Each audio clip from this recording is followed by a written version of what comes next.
Guys প্ৰথমবাৰৰ বাবে হাতী বগীবিল ব্ৰিজত ক্ৰছ হোৱা দেখিছোঁ। চাওক এইফালে তিনিটা,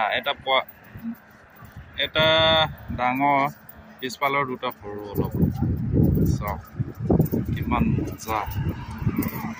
এই গাড়ীকেইটা চাওক কি যে অভাৰটেক কৰি যায়।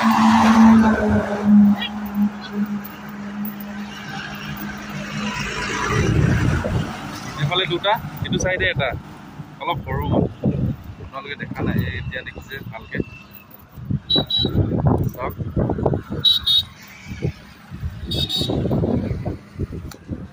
চ' ফাৰ্ষ্ট টাইম বগীবিলৰ ওপৰত হাতী ক্ৰছ কৰা দেখিছোঁ। তিনিটা হাতী এইফালে গৈ আছে, আপোনালোকে দেখিছে।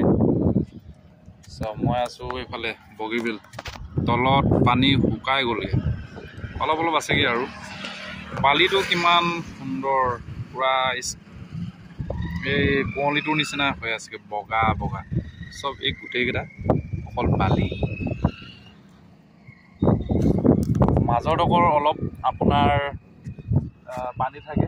চ' বাৰিষা হ'লে গোটেই ফুল হয়, চবেই জানে আৰু। কিন্তু আজিৰ বিশেষ ভিডিঅ' বনোৱাটো আপোনালোকে গম পাইছে, হাতী তিনিটামান আহিছিলে। চ' বগীবিলৰ ওপৰত আজি ফাৰ্ষ্ট টাইম হাতী ক্ৰছ কৰা দেখিলোঁ। চ' ভিডিঅ'টো বনাই দিলোঁ আৰু। মই আহিছোঁ এখন বাইকত।